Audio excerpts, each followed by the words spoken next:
Já estou cansado do meu gemido. Toda noite faço nadar a minha cama. Molho o meu leito com as minhas lágrimas. Salmos 6, versículo 6. Você prometeu que não faria de novo, mas caiu no mesmo pecado. E agora, a única coisa que você consegue pensar é: será que a minha fé é falsa? Será que Deus não me ama? Será que eu ainda faço parte da graça, do amor de Deus? Porque males sem número me têm rodeado e as minhas iniquidades me prenderam de modo que não posso olhar para cima. São mais numerosas do que os cabelos da minha cabeça, assim desfalece o meu coração. Salmos 40, versículo 12. Mas deixa eu te dizer algo que pode mudar tudo. O fato de você odiar o pecado é a prova de que você está vivo. O fato de estar assistindo este vídeo prova que você odeia desagradar o seu Deus e que ainda não desistiu. Um cadáver não luta contra a corrente. Só quem está vivo tenta resistir. O mesmo salmo que usamos para abrir este vídeo nos faz questionar este fato um versículo antes do citado. Porque na morte não há lembrança de ti, no sepulcro quem te louvará?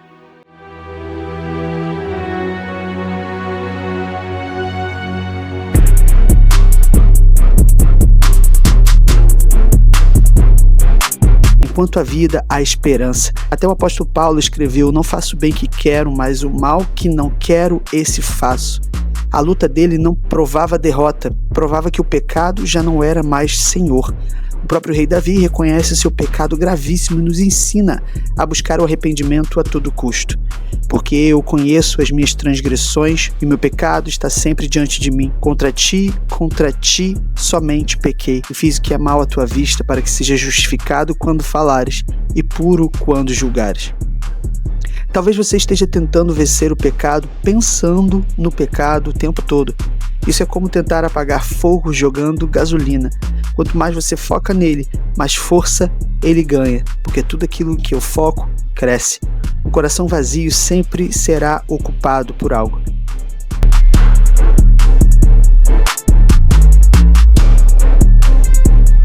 A vitória não vem de administrar o pecado por meio de um conjunto de regras de o que podemos ou não podemos fazer.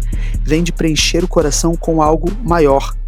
Quando o amor de Cristo ocupa o espaço, o pecado perde o lugar e os amores rivais são destronados. A vergonha quer te convencer de 3 mentiras. Se esconda, você é um fracasso e Deus já desistiu de você. A vergonha te afasta enquanto a graça te aproxima. A própria palavra para sacrifício em hebraico significa aproximação.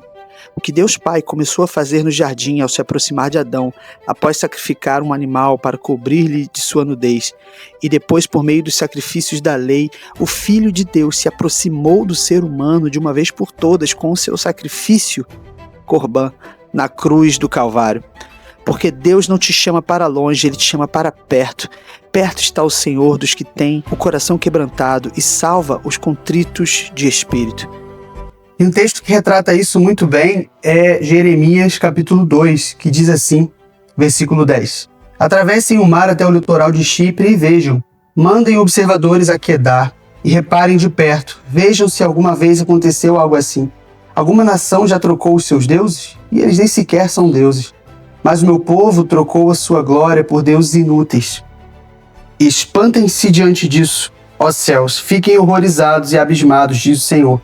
O meu povo cometeu 2 crimes. Primeiro, eles me abandonaram a mim, a fonte de água viva. Segundo, cavaram suas próprias cisternas rachadas que não retêm água.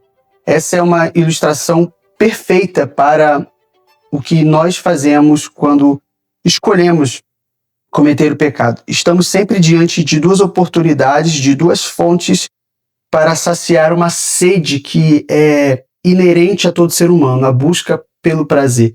Essa sede, ela vai desaguar, ela vai ter o seu fim em alguma dessas 2 fontes, ou alguma dessas 2 situações. A primeira delas é no próprio Deus. Deus nos criou como seres que são amantes do prazer, mas buscar o prazer nele. Fomos criados como hedonistas no sentido positivo da palavra para saciar o nosso prazer e a nossa sede no Senhor, porque Ele é a fonte de águas vivas. E o outro cenário é quando nós empregamos nossos esforços nosso tempo, nossa atenção, nossa dedicação, nossos dons, para construir ou fabricar situações onde nos deleitamos com prazeres passageiros ou prazeres falsos. Por isso que são cisternas que colocam, nós enchemos essas cisternas com água, mas as cisternas estão rachadas. É uma ilustração para dizer que elas não retêm o prazer. Ele é passageiro, ele é momentâneo, ele não supre, ele é vago, ele é vão. Por isso que esse texto vai nos confrontar na raiz do problema. O versículo 18 diz o seguinte: agora, por que você vai ao Egito beber a água do Nilo? E por que você vai à Síria beber água do Eufrates? E Deus aqui dizendo à nação de Israel, confrontando o povo pelo pecado da idolatria, e ele está dizendo que existem caminhos, existem já aqueles cantinhos, sabe, pré-conhecidos de cada um.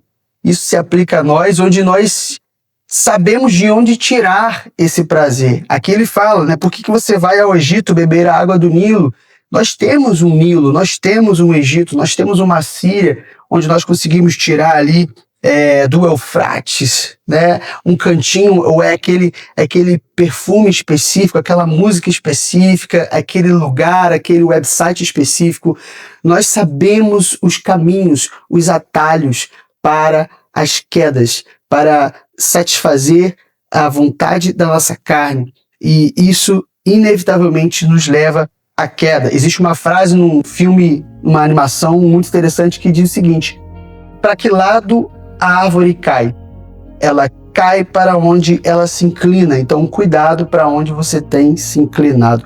Essa frase é de um desenho do Lorax e ela fala muito bem sobre essa situação. Se eu me inclino para a presença de Deus, para as coisas de Deus, para tudo aquilo que é amável, puro, de boa fama, em tudo que é virtude, em tudo que é louvor, como diz lá em Filipenses, eu estou me inclinando para Deus, para a presença de Deus, logo eu vou cair, me prostrar diante dele e crescer e me parecer cada vez mais com ele, a contemplá-lo. O mesmo vale, infelizmente, para o contrário. Se eu me inclino ou inclino o meu coração para o pecado e para as práticas antigas, para os amores antigos do velho homem, da velha natureza, certamente eu vou cair, mas dessa vez para ficar prostrado na vergonha, na derrota, no medo, na culpa e na acusação. Agora, a chave para sair dessa situação e a chave para vencer, para romper de uma vez por todas com isso, está no versículo 26 do mesmo texto, Jeremias capítulo 2. Diz assim: assim como o ladrão fica envergonhado quando é apanhado em flagrante, também a comunidade de Israel ficará envergonhada, seus reis e oficiais, seus sacerdotes e profetas. Pois dizem: a madeira você é meu pai e a pedra você me deu a luz. Preciso agora da sua atenção, que diz assim, no final do versículo 27. Voltaram para mim as costas e não o rosto. Voltaram para mim as costas e não o rosto. Deus aqui está mostrando o segredo para vencermos o pecado. Assim como toda escolha pelo pecado, existe essa movimentação espiritual de uma forma que a gente possa visualizar. Eu viro as costas para Deus e automaticamente eu viro a face para o pecado. E tudo aquilo para o qual eu viro a minha face, eu estou dando a minha atenção, estou contemplando, estou desejando, estou focando, e tudo aquilo que eu foco cresce. Então, se eu estou virando a face para as coisas desse mundo, inevitavelmente eu estou virando as costas para Deus. Agora, o segredo não é então eu empregar minha força, meus esforços, minha dedicação, fazer vários propósitos ou olhar o pecado nos olhos e tentar vencê-lo com a força do meu próprio braço. O segredo não é esse, não é focar na prática em si, é virar as costas para o pecado e virar automaticamente a face para Deus.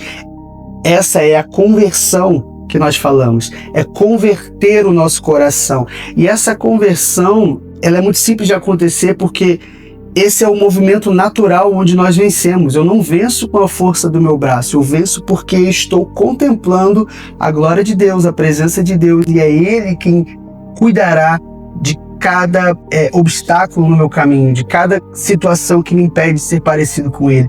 Por isso que, ao invés de gastar tempo com estratégias para tentar vencer de uma vez por todas essas práticas, eu simplesmente dedico tempo em passar segundos, minutos, horas a sós com Ele, na palavra de Deus, na presença, na igreja, ouvindo louvores, cantando, adorando ao Senhor e virando a face para Ele. O pecado não acontece somente no ato da prática, mas no momento em que eu viro as costas para Deus e inclino a face para o mundo. Essa fome, ela deve inevitavelmente ser saciada. Nós fomos criados com uma fome e uma sede inerente que ela vai necessariamente ser saciada, ou em um caminho ou em outro. Pois fomos criados com a necessidade do prazer. Tudo tem a ver então com o onde para o qual a minha face se inclina, ou o meu coração. Ou eu caio e me prostro diante do prazer do pecado, ou eu me prostro diante do prazer da beleza, da singularidade sublime da presença de Deus. Ele é a fonte de águas vivas. Ele tem prazer para nos saciar. Nele eu estou pleno, eu estou satisfeito, eu não preciso de mais nada. Santidade não é ausência de luta, santidade é progresso na presença de Deus. Jesus disse para uma mulher adúltera: eu também não a condeno, agora vá e abandone sua vida de pecado, vá e não peques mais. Então, se você caiu hoje, levante hoje, corra para Deus e não para longe dele, se esconda em Deus e não se esconda de Deus. Vire as costas para o pecado e vire a face para Deus. E se você ainda está lutando, significa que você ainda está vivo. Enquanto há vida, há esperança. Porque há esperança para a árvore que, se for cortada, ainda se renovará. E não cessarão os seus renovos. Se envelhecer na terra a sua raiz e o seu tronco morrer no pó, ao cheiro das águas brotará e dará ramos como uma planta. Este vídeo não tem o mesmo poder da palavra de Deus.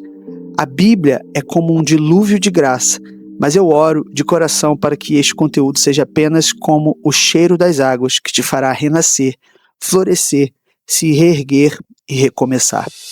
Se você gosta de conteúdos assim, não deixe de se inscrever no canal, curta esse vídeo, compartilhe com pessoas que precisam ouvir essa mensagem. Deus te abençoe e até o próximo vídeo.